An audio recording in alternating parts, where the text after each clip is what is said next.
Yes, greetings, yes. This is that energy being or vibration you call HILARION.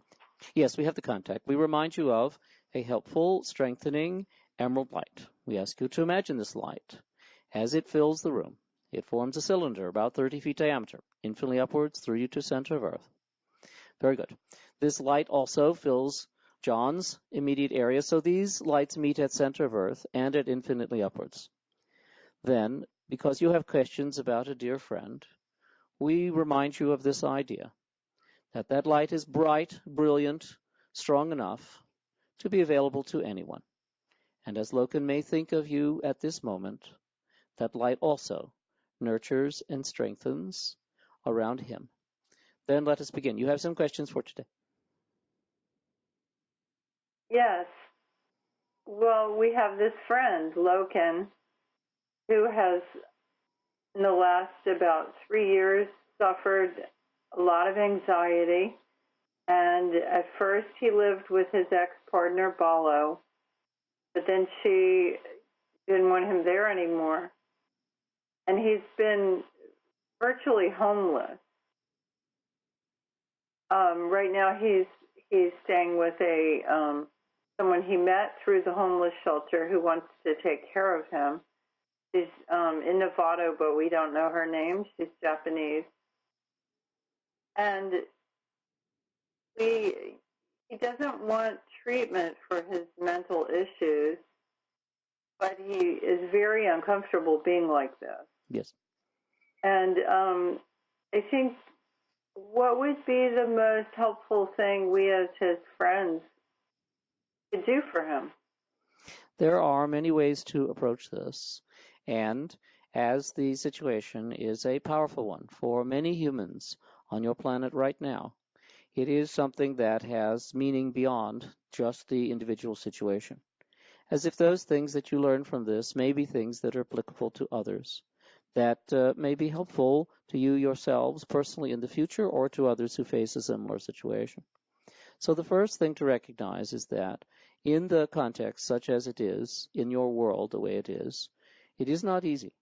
It is as if the ways in which a person must be self-reliant, must be mentally stable enough to fit into society such as it is already programmed, such as it was before you decided to come into it and get born into this world, and so on, is that which puts tremendous pressure on you to live according to a preset a whole group of ideas and structures.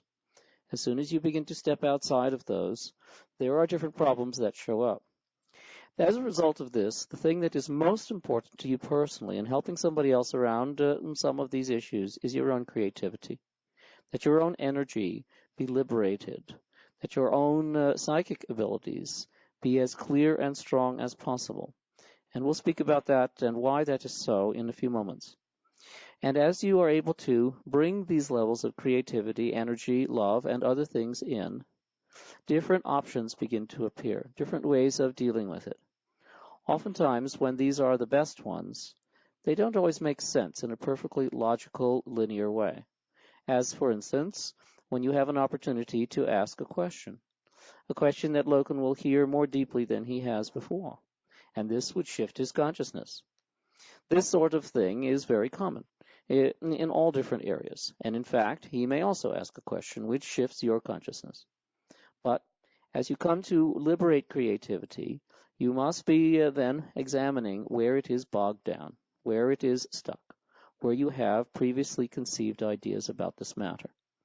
For this, of course, you have a wonderful expert in the world, Byron Katie, and much of her work has been almost obsessive about this, to find all of the ways in which your beliefs about the situation lock down your creativity, your own energy, your own ability to make choices, obviously as an energetic helplessness, hopelessness, fear, guilt.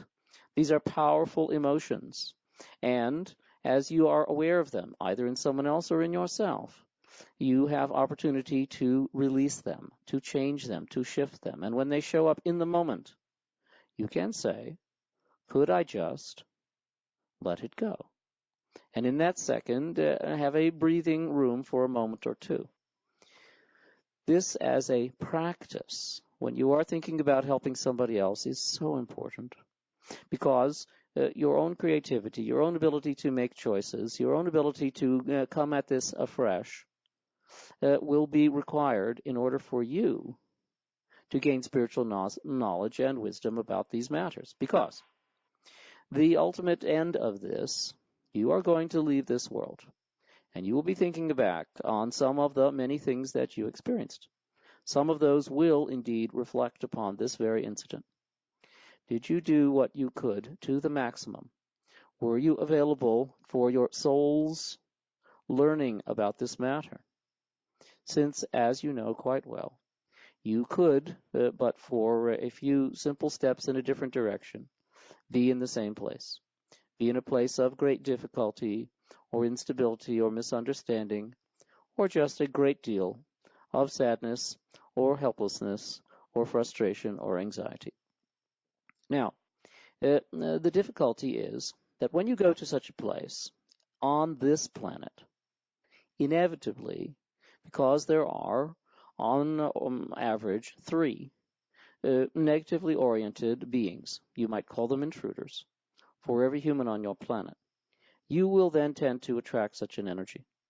If you do so without awareness, and you hold for a while in such a place, the energies tend to multiply. It's as if a vibrational call goes out. Free energy, come and get it. And as a result, you may have more than 3 intruders. You may have as many as 10 or 20, although this is certainly unusual. This makes everything that much more confusing. When we look into Loken's soul, we see some anxiety that is clearly self-generated from his physical situation, from the need to adapt and to change. After all, when you grow older, you must give up any previous occupation relating to athletics. Even a great football player who becomes a coach is a new application. It is indeed an entirely new job. Coaching is not anywhere near the same as running. And the whole idea of this is that when you make such a shift, you are living a new life. You are as if being reborn within your one life. If you resist this, and you are already in a physical body, you then go into a place of a sort of in-between, a sort of limbo. And for many athletes, this is very difficult.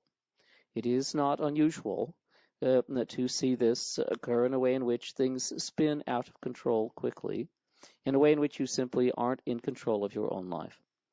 The reason why this occurs is not just what people think, not just having to do with the physical body, the shift in metabolism, the new ways in which you must approach your job, etc., etc. It's also because there are many confused entities, and they just tend to draw their own energy in like vibration around those with whom they can interact, and the very same energy principle that a person in incarnation is on average 40 times more powerful energetically than any non-physical being, works in reverse, in that you then have enough energy to feed, on average, 40 intruders. This means that if you are not aware of these things as they go on for you, and you become comfortable within any given situation of this matter, things can go from bad to worse fairly quickly. In your society, you have some support systems to to help people along this way. Shelters, food stamp programs, welfare, etc., etc. But all of these have underlying them another aspect that only contributes, as you are quite aware, the victim mentality, the issues that are saying, I cannot somehow get out of this, etc. And none of this is true. Even hearing these words about the possibility of the matter being intensified by the presence of intrusion causes a couple of such beings to loosen their hold. And we are simply saying to them right now, recognize where you are really. When did you leave this world? Do you recall your loved ones? Look up, see the light, go to it, recognize your loved ones are there. It is sometimes that simple to release an intruder. Simply the awareness that this has befallen a person is enough to help them remember. For the others, of course, it is more difficult. And this is an interesting area. There are different ways in which various difficulties in your society present themselves for you to avail yourselves of this in healing. And healing at this level, what might be termed a therapeutic, psychological, spiritual level, is different from the other ones because it involves your own intuition, your own internal awareness, but more importantly, it involves your ability to raise your energy. So the first thing we would suggest as a very simple and practical matter is that the next time you are in physical presence, specifically within about 6-7 feet or so of Loken, or any closer, run energy. Whatever it takes for you to do this. The simplest is, of course, a visualization of energy within your body moving up and down faster and faster. But there are many different methods. Just raise your energy, raise your vibration. This has an effect. It has a clearing, cleansing, assisting effect. It brings a little more clarity. Yes, you can listen to the words that are being spoken. Yes, you can speak with some empathy or compassion. But energetically, you are cutting through that and bringing this energy to bear upon anyone who is interfering with your friend's consciousness. Most specifically, we see that there was an attachment that occurred in Thailand.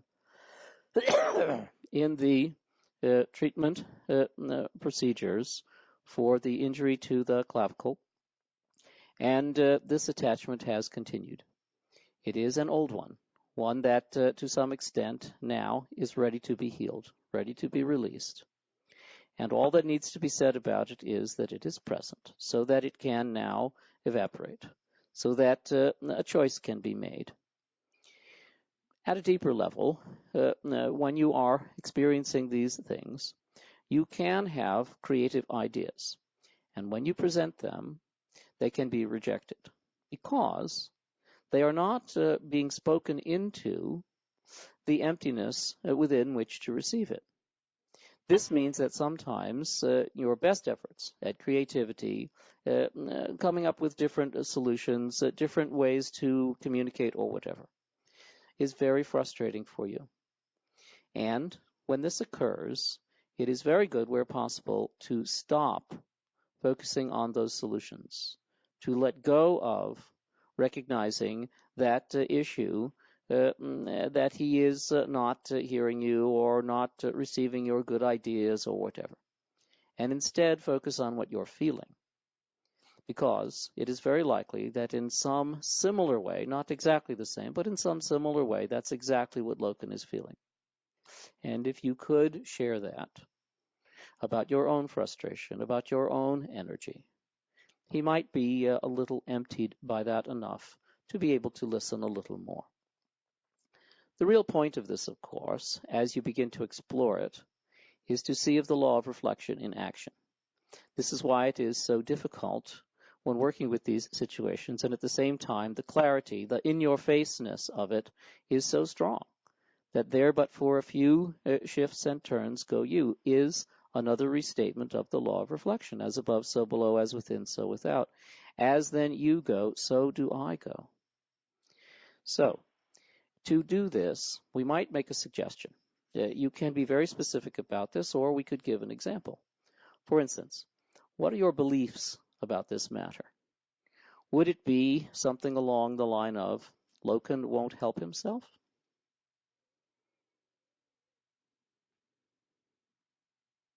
Do you have a response to that question? Might a belief acting here for you be, Loken won't help himself? Or Loken is very stuck. This is a judgment. And Loken won't take psychiatric medications. Well, when you get into all of these very specific areas, it is a little more difficult to unearth the underlying energies. But if Loken is very stuck, then you would ask, is that true?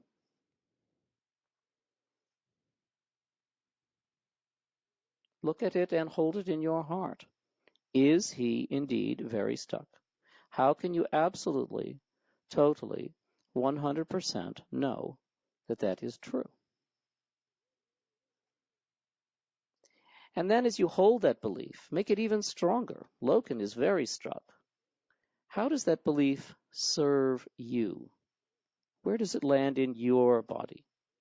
How do you feel when you hold the belief, Loken is very stuck? And as you hold that belief, how do you react? Where does it hit you in your own body?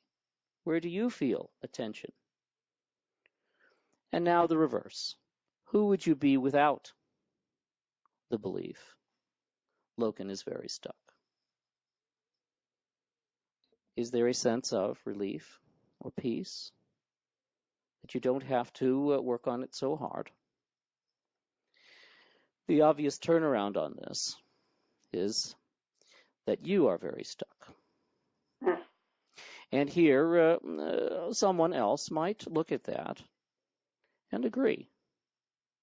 You are very stuck on a particular solution, such as psychiatric medication, or you are very stuck in the idea that Loken is going in a certain direction or stuck himself in some way or whatever. But there are other turnarounds too. Most importantly, that of the way in which you're able to see where he is not stuck, where there is some area that is open to creativity, to an entirely new way of working with other people. Now, we know that that is revolutionary in this situation. After all, you seem so convinced of the absolute truth of it as it is. And the point of such an exercise is, as we stated in the beginning, that by releasing some of your beliefs around this, you can find more creativity. You can find more energy. You can find more ideas. But most importantly, when you are in a position or an opportunity to communicate, you can do so in such a way that is not stuck, that is not holding a chip on your shoulder saying, I know better, or whatever. Even if it's true that you do, even if it's absolutely true that you have greater consciousness about all of this, because Loken does have the power, ultimately, about his own life, even if it is only just to say no. And as a result, saying no to help, no to other people, no to love, is at a fundamental level that which is hurting him, but also is empowering him, allowing him to make the choices he needs to make, until he eventually says that's not appropriate. As a result, you can then re-examine the law of help. It states simply that, as you would ask for help, it is given. It may not always come in the way in which you imagined it would come, but it will come. And it does not seem very clear here that Loken is asking for help. There are ways in which, for instance, in his statement, he wants to know why or how, but he is not as actually stating, I want help here. As a result, there are some limits guides, helpers, and others are faced with. So the most important aspect, that which would be valuable in your communication, would be what you would ask so that he would shift around that. Specifically, does this feel good to you? Do you recommend it to a friend? Does this place that you are in right now act in the way that is to your own highest and best good, to the manifestation of what you are here for, etc., etc.? Is this the best way for we to be in relationship together? Or could there be something better? If, coming to this in an honest, loving way, he ends up asking for help, a lot of help can be given from many different levels. But the way in which it is asked that it is genuine, that it comes from a place of love, is that which you are actually setting into motion when you make some of these statements, questions, interactions, and so on. So this is the next part to your answer. The way in which you're able to help somebody can be a way in which asking the right question, doing something that helps them ask for help or shift in some way, can be their choice, is available to you.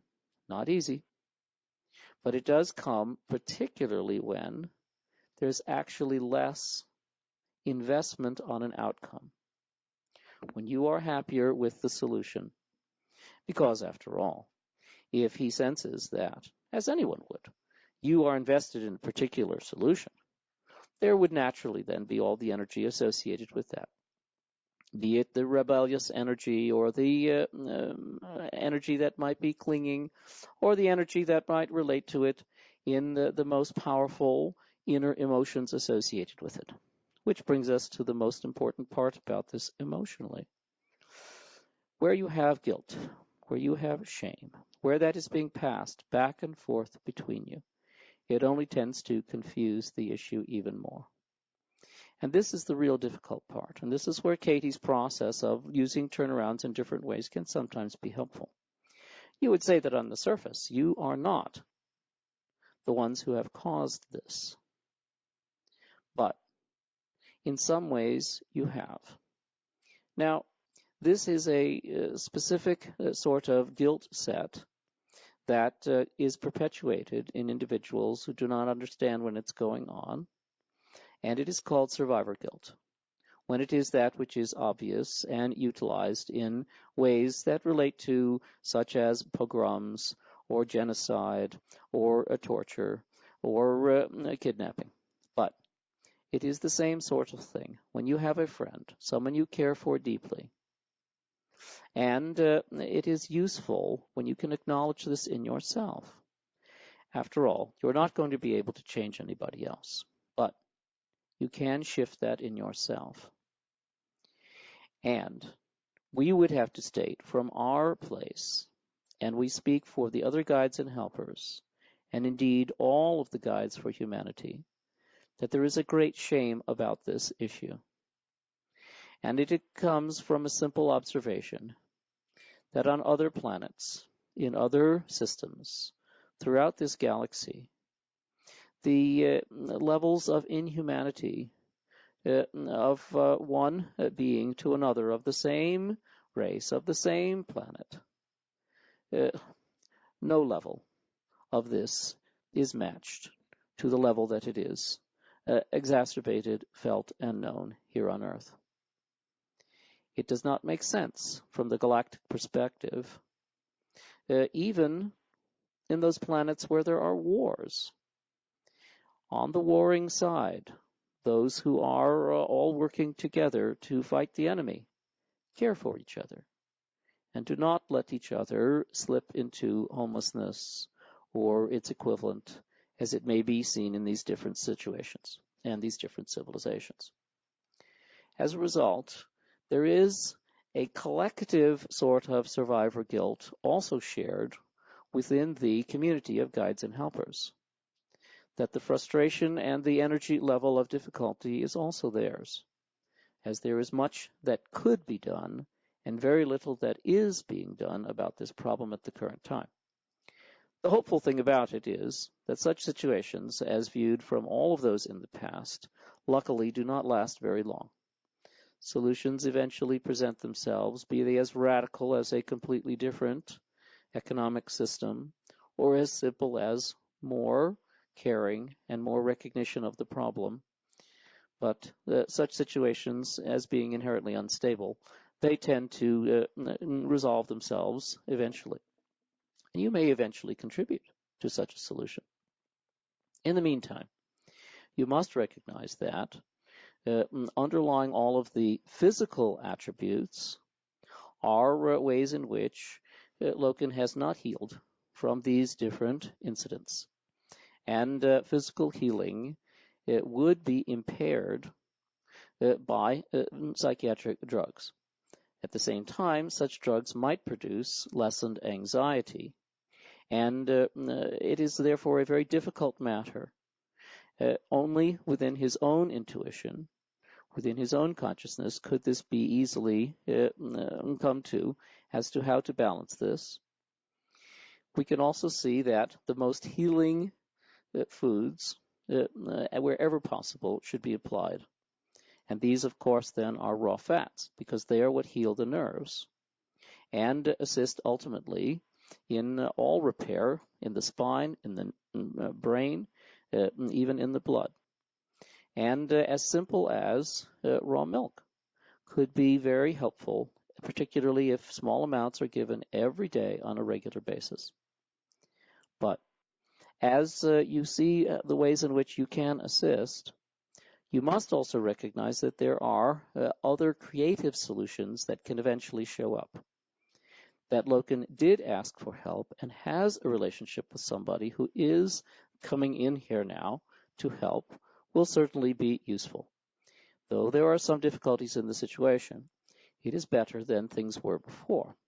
And that's good. It means that things are progressing a little. But its real intent is for Loken to re-examine. Is this the best use of my time? Am I contributing something here? Is this valuable in my own soul's growth, etc., etc.? Those are not easy questions for anyone to answer at any stage. But if you can anticipate or imagine some of the questions he is asking of himself and ask them of yourself, the energetic answers, the tendency to give yourself permission to look at those answers, this can be a helpful adjunct to his own healing and his own strengthening, because it's a reminder to him, if they can look in their lives fearlessly, I can look in mine. Now, there are many other issues that were, of course, brought up by Loken's list of questions. The relationship aspects with Balo, with the children, with the police, all of this. But one can see here that clearly this situation boiled over. It was an opportunity for all kinds of anger to be released, all kinds of energy to be moved. And no amount of going over it and over it is ever going to heal it or change it. Forgiveness, a sense of deeper love, a willingness to let it go. These things can heal it. And if you demand in any situation of this nature that you be right or somebody else be right, all you do is multiply the karma and perpetuate it. But if instead you demand that you forgive yourself, the opportunity for healing then shows up. And each person must make their own choice about this. Now, the difficulty when facing hopelessness usually has a lot to do with future.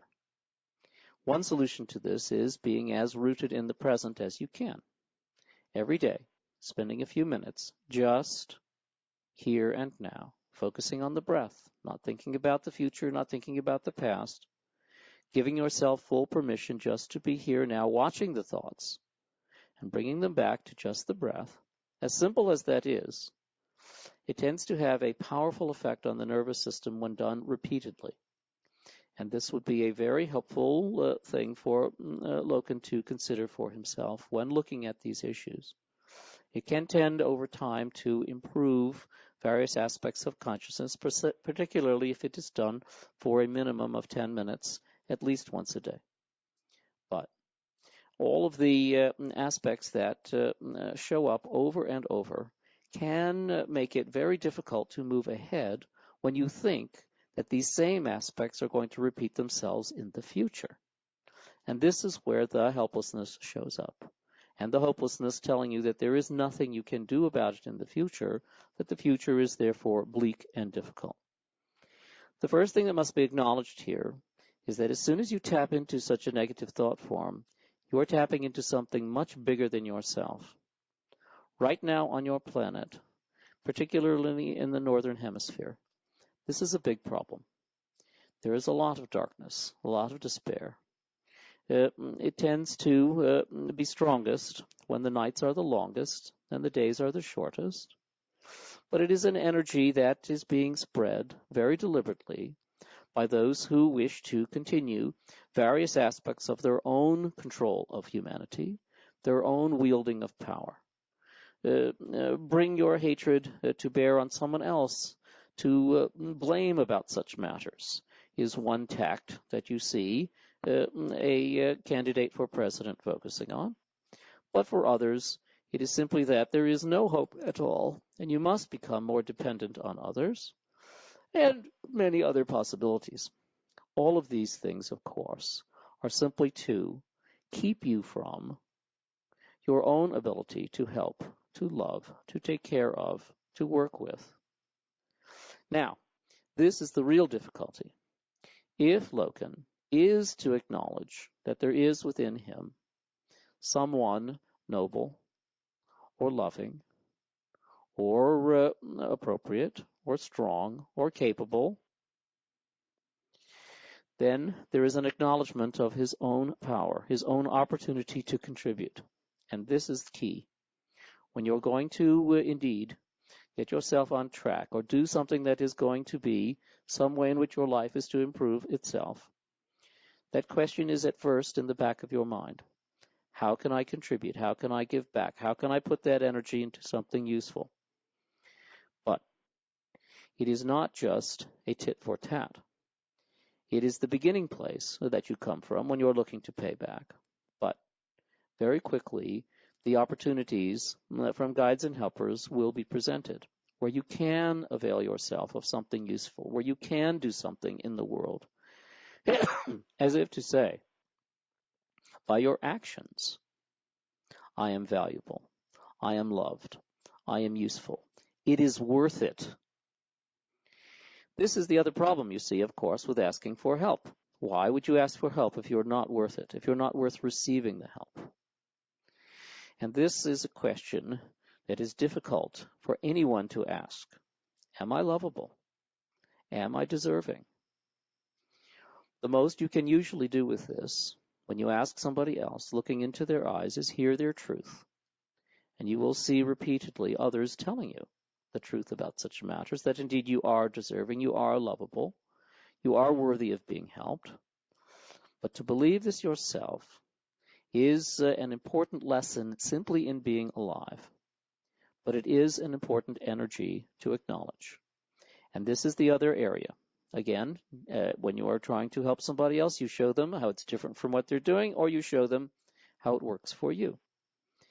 And there will be times when you are thinking of Loken or you are around him that you will question this, especially since you may be unable to help him.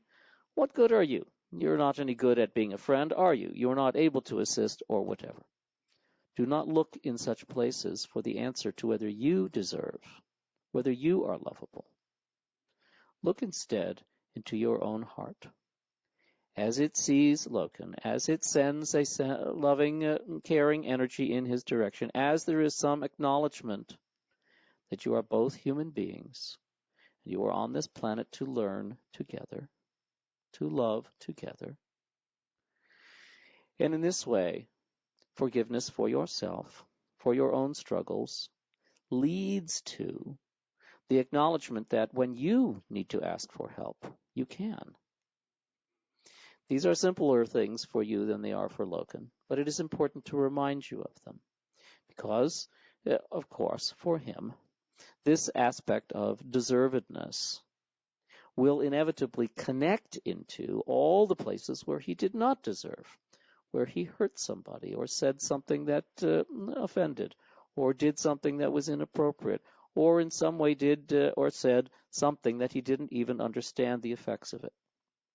All people go through this, but here in his situation, it is compounded to some extent, not just by his situation, not just by intrusion, but by the physical aspects, that there are areas of the brain not communicating well with each other. This is not going to be assisted by any drug intervention.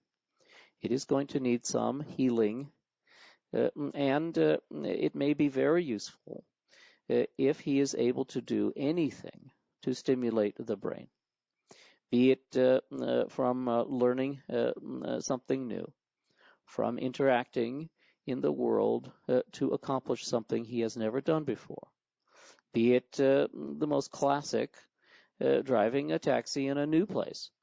But whatever the energies are that are going to be stimulating to the brain, along with the fats needed, what will then happen is a gradual restructuring. And this would be very helpful for all of these other issues. Right now, many of the hypothalamic stimulations and aspects dealing with emotion are preventing him from better understanding and working with other aspects. This is very true for anyone in emotional distress of any sort. And one thing that helps with this is simply this phrase. When you are aware of it, when you recognize where it is in your body, when you look at the issue, when you can identify that you are in distress, could you just let it go? As simple as that is to hold as an idea or a phrase, it can give one a moment of breathing room. These are a few areas that we wanted to explore because each of them needed to be addressed and were at the specific request of guides and helpers attempting to assist Loken at this time. Does any of this bring up for you any reactions or ideas? This is Ray, when you were talking about soul, I had this image, I had the sense of Loken's soul as being very curious, very creative. He has this. My question is, is there a practice, is there a way for him to access more of his soul? Yes, it is an excellent question. What you recognize is that most people are generally in touch with about 10% of their soul's energy.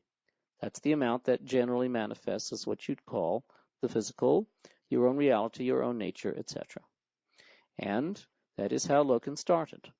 But as various incidences, energies, and traumas have taken their toll, that percentage has reduced. You might say it's now somewhere about 6%.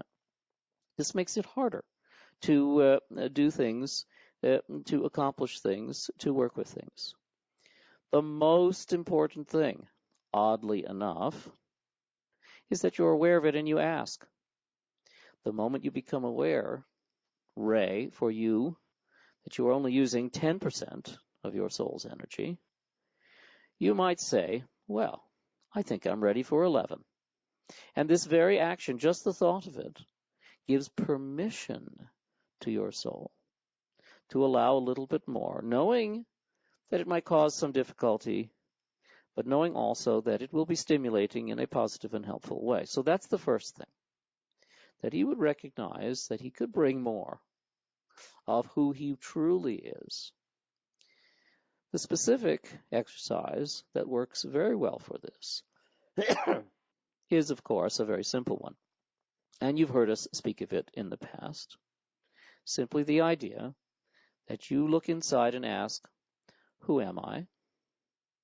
Or, a little more lengthy, but often easier to access, who or what is experiencing this right now? This sitting here, this looking ahead, this feeling, this breathing, whatever it is. And you are ruthless in such asking, that if the answer shows up me or Ray or Loken or whatever, you ask, who or what is experiencing that? Until you reach some place in which, does that you have now identified have any limits? Has it ever been born or has it ever died? And when you have the answer to those as that which is limitless, infinite, you have your own personal way in which you are accessing that which is the shared component of both you and your soul. From such a place, you then simply have the opportunity to welcome more of that energy. And there is a sort of shift that occurs. It's very difficult to describe, but the invitation is like dropping in. Could you just drop into a little bit more of that which is experiencing you here right now? Now, the interesting thing about this is that most people would say that the obvious application of this would be in their day-to-day life. But when they go about their day-to-day life is exactly when they find it extremely difficult to ask such a question, who or what is experiencing this right now. They would be very distracted by it, and we would normally recommend that when you're asking who or what is experiencing this right now, you don't drive or operate heavy machinery, and that in that moment you are aware of this energy, but as if in the background. But gradually more and more, as you ask for this, it does assist. At the same time, it can be a little bit stressful as new neuronal capabilities, new interconnectivity, especially across midbrain, corpus callosum, some stimulation of hypothalamus, some new energies in frontal lobes. Each of these can have some physical ramifications. There are two of these. One is the requirement for more fats, preferably those which are well absorbed, meaning raw fats, so that the brain has more of the building blocks. But the second is deep, refreshing sleep. In such, the glial cells are able to activate, sweep, move things around, and clean out the same way the lymphatic does elsewhere in the body. This is extremely difficult for Loken at the current time. And we would recommend that because of his innate sensitivity to music, that he might find some way to listen to some of the music which has been produced for deep, refreshing sleep by Jeff Bridges. This is free for the download because it is very much a contribution in which the asking for assistance is primarily simply to contribute to charity or help others as a result. And the idea is that you listen to beautiful music before you fall asleep. The deeper, refreshing sleep will also help because it gives the underlying structure for some of this greater soul energy to show up. Lastly, the most important, that which we already spoke of, that you ask for help, that you want it, that it's something that you would somehow find valuable or useful. Any of those as approaching this. The universal law of help does seem in every way to require that some asking, some deliberate intent be involved. And that is simply the fact of the matter. How you intend to work with the universal law is always up to you. Does this answer your question? Yes. Go ahead with the question. Yeah. Okay, yeah. I would say we've all known the whole family. Yes. And I have found it difficult because I find myself not neutral. And when Loken is complaining, that he helped, well, he really built the house or remodeled a lot of the house, homeschooled the girls and did a lot and is ending up without anything, ending up homeless. And I know it's complicated, and they both have their own versions of, he and Balo have different versions of why it's ended up this way. But I've found this aspect hard to work with, and part of me thinks this is not my business, or it's too complicated and I don't know everything. Part of me thinks that I need to, as a concerned community member, say to Balo, this is looking very unjust. And I'd just like your maybe bigger perspective. Yes. Well, when you say it in such a way, very responsibly, strictly as your opinion, Balo can take it or leave it. And she indeed may have her own judgments or ideas about this, but if it is that which been spoken from your heart as your true feeling about the matter, with no requirement for any action on her part or anybody else's part, you may find that the energy level reduces enough that then one can begin to consider action. One can begin to look at how this might be better resolved. But surely you know that in any relationship, wherever the energy is present on one side, it is also present on the other, be it as positive or negative. It would only make sense, given the high level of distress that Loken is feeling, that somewhere on Balo's side is an equally high level of distress and difficulty. It is not going to manifest in the same way, but that she would also be experiencing difficulty around these issues only makes sense. And oftentimes, when couples split up, these energies are found to heal when some sense of forgiveness is manifested. Katie's process is so excellent at getting one to that quickly. Where it shows up is when you have gone through the entire process, you then go back to the beginning and look at welcome. I welcome that other person saying those things or doing those things. And if you truly feel that, then the energies have been forgiven. Then the things have been shifted. But that is the part where you cannot stand in, except, of course, where you shift your own beliefs about it, which doesn't do that much directly in the situation, of course, but it does make it easier for you to communicate with both parties. But if an individual recognizes that at some point the burden of blame, the difficulty of the energies that are refusing forgiveness or welcoming resentment are having effects, physical effects, some distractions, sadness, powerful emotions, getting in the way of communication, whatever. They might want to change it. Ultimately, of course, it is forgiveness that changes that. And as we have stated over and over, when one wishes to clear karma by forgiveness, it is about forgiving oneself. And so, of course, here it would be a very difficult matter for Balo to begin such a path of forgiveness. But that is exactly what you are asking her to do. And in order to make a shift, she must, of course, forgive what has already been. This, however, for people who are spiritually inclined, is that which points to a more hopeful future. And we painted this picture at various junctures in our public talks over the last few years, that people have utilized the law of karma, seeing that it must be balancing this for that, lifetime after lifetime. But that which dissolves karma is love.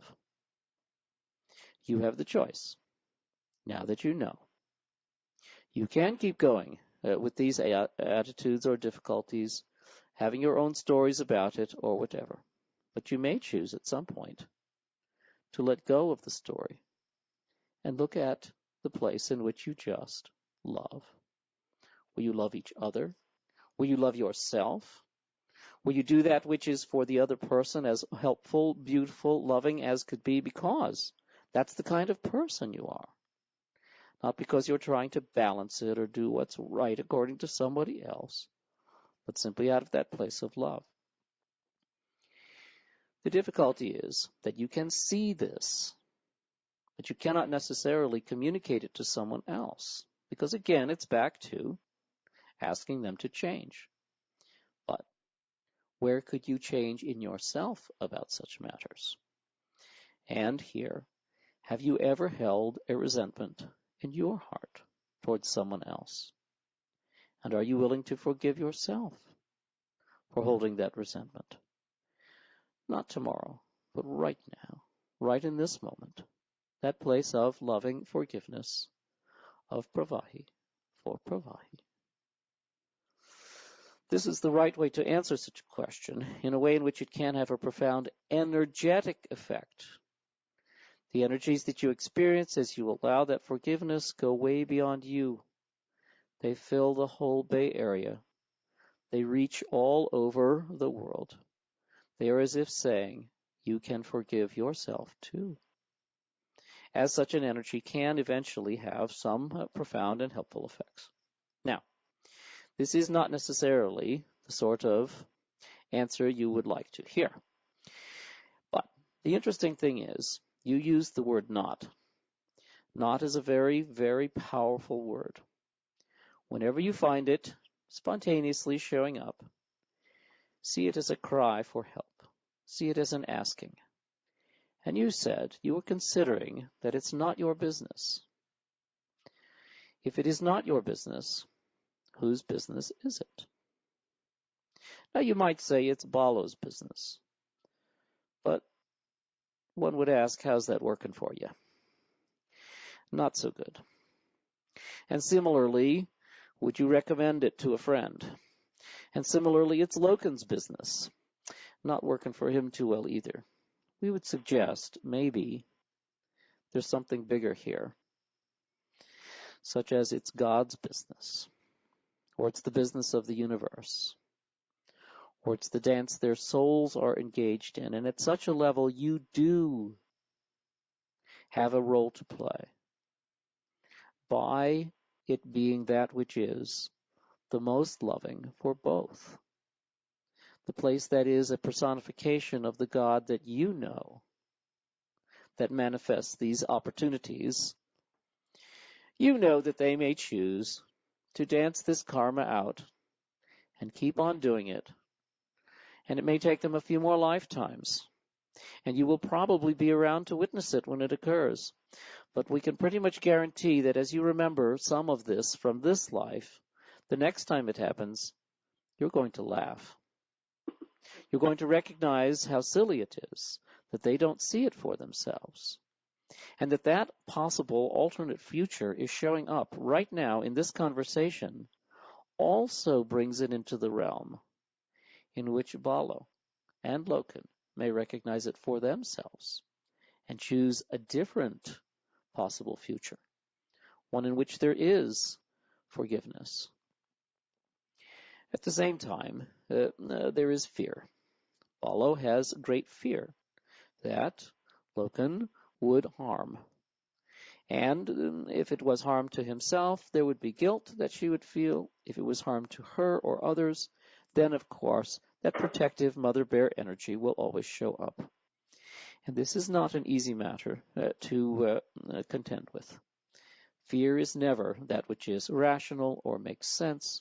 It is the false evidence appearing as real, but it is present nevertheless. And you're not going to be able to solve it by agreements or forgiveness or words when it is a matter of self-trust, of looking inside to know the truth about such matters. As a result, at a simple practical level, given the high level of vulnerability, any two people who have known each other many lifetimes, who have interacted together for many years in this life, that level of vulnerability they have, the way they can hurt each other, be it emotionally or physically, it would probably not be a very good idea for them to be living together at this stage. And that is a very important possible area to be looking at as you are looking at all of the energies and all of the possibilities. But recognize that as there is a level of forgiveness or peace between them, other possibilities may emerge that they come up with that feel good enough for both of them to see the way in which some balance does make sense. And that is the way in which that business of whose business is it begins to show up. Does this help at all? Yes. Oh, yeah, that was very helpful. Further question? Yes, so we're each going to ask one question. Proceed. It's very interesting listening to this reading how I can relate to Loken. Yes. I have right now happening the same sort of feeling of not being recognized as a father by Shakti and Shobana. It's like a voice in my head. And if I feel into that, I can feel this part of me that doesn't recognize myself, doesn't see my deservability. And in the context of that, as you were talking about doing your part, helping, right now, I really feel like this work that I'm doing around the Japanese internment camps, there's something that I can do specifically me that is unique and powerful. And I think that the two are related. What I'm talking about, deservability, and not feeling the issues I'm having right now with my daughter, and going out into the world and doing, something. Yes, you do not generate a question from this, but it is clear that there is a tiny piece to this that might help put this together for you. And that is not so much deservability, that you recognize your own deservability, but in the specific, that you recognize yourself as father, a way in which you see yourself fathering Ray, the way in which you allow that father energy as the specific vibration or attunement or type of deservability energy. In addition, where this shows up in your project is an area that has only been explored to a very small extent. Many times, those within the internment camps, by speaking, by having diaries, by sharing information later, have illustrated various aspects, typically through the families. It is often the daughters, sometimes the sons, who communicate about such. In some cases, the mothers, but rarely have the fathers shown of their perspective. Many times, the father role, because these were Americans, is that which is similar to the father role played by other Americans. It is an area of Japanese society that is not all that different from American society, a way in which you are seen as the leader, as the alpha, as the pivotal one. And in the internment camp, this is taken away. And instead you must protect within the very limit that you are given, and often very little you can do. And at the same time, you are pushed into a place of shame over and over by those in positions of authority, and of the ways in which you can do very little. The result of this for many men was a great deal of traumatic stress that led them into alcohol, sometimes abuse, and in some cases, of course, suicide. This can be another area to explore, not just because it is an area to be written, filmed, photographed, shared, but because it is also a personal exploration for you about the nature of fatherhood, about what it means to be recognized as a father. In a sense, within the internment camps, though you were recognized within your family as father, you did not easily recognize yourself as father, because all of those attributes that you thought were important, all of those you had worked for in creating a family, they were taken away from you. These sorts of things may be helpful in your own investigation. As you might imagine, the area that, of course, would be so difficult would be the expressing of emotion. And this is where you have gone beyond this. That when there is a contact with the sadness, with the frustration, with the different energies you may imagine these people feel, you can feel them. And they will trigger some in you as well.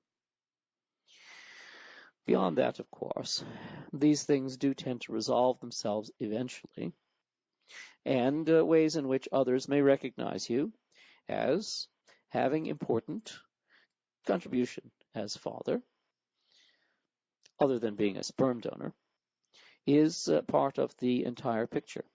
Because there is a wealth of experience, wisdom, love, caring, all kinds of helpful energies available. And all they have to do is reach out and ask for it. In this way, you may find that you can, to some extent, fulfill this. Every day, you ask, all right, you're not being recognized as Father. How would you like to be recognized as Father? If Shabana or Shakti asked you for a word, an idea, a thought, an energy, a hug, whatever, right now, what would it be? And then enjoy it. Have it. Imagine that you are speaking those words or allowing that hug. Then let it go. No, they're not here in person to do it, but you're doing it for Ray, for yourself. In this way, you are acting as the Father for him. We know it is an imaginative journey, but it can be very helpful anyway. Does this make sense? Thank you, and I think it's an answer that will be helpful to Loken as well. Very well. So do we have time for one more question? Yes. Okay. So I'm married now to Puna, and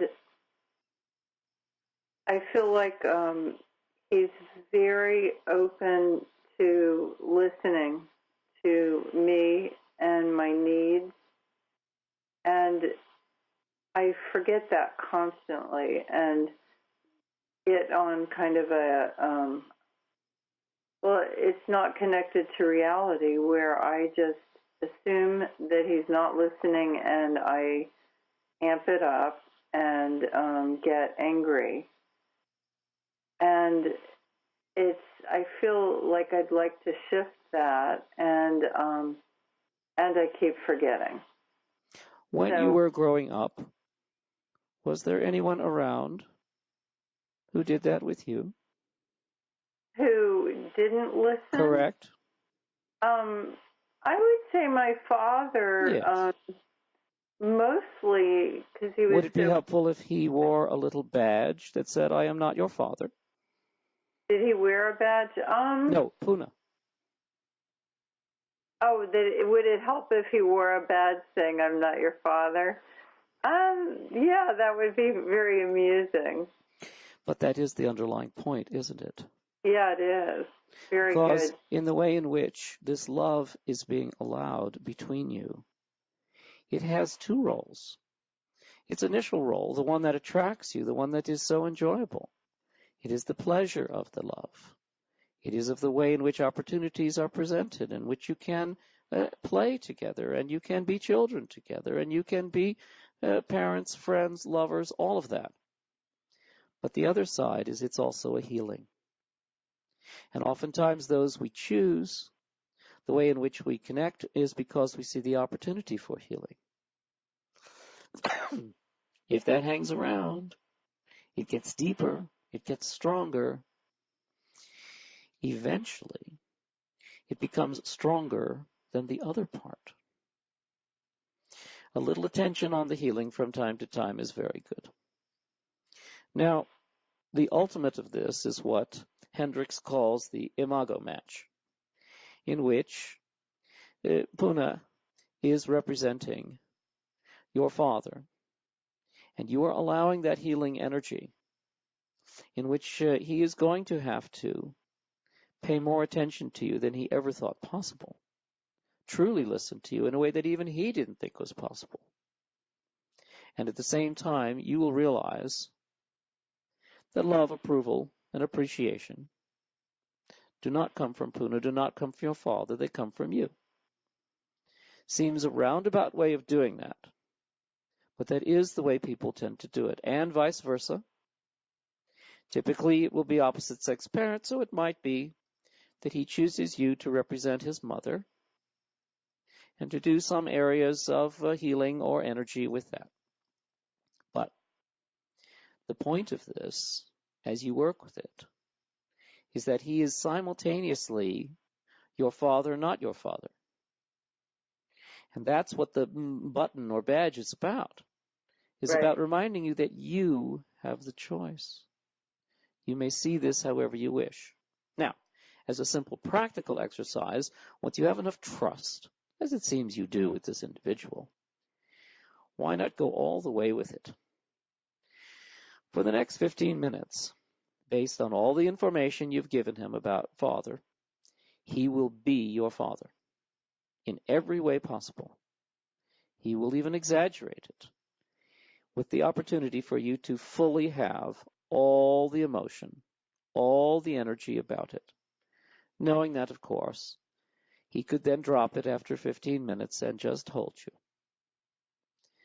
The point simply being that if you are willing to examine this more cautiously, carefully, lovingly, at some point you back away from that and instead just dive in emotionally. Just have it all, once and for all, and then finally let it go. This is not so easy to understand intellectually. It's as if somewhere emotionally there is a piece of love deep inside of you that really wants to come out, and it just isn't safe yet. Now, as might be imagined from the law of reflection, just about to every extent, it is the other side too. That Puna will have this with you in some other form. It will be very difficult.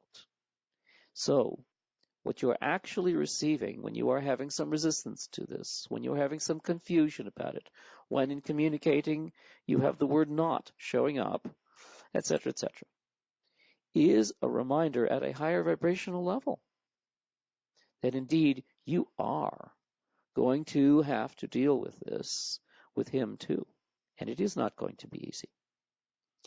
The beautiful thing about it, of course, is the way in which this eventually allows you to uncover the true nature of your own power.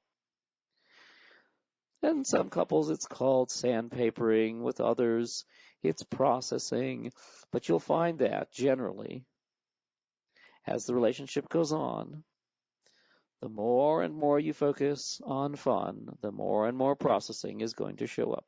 And the more and more you focus on processing, the more and more fun is going to show up.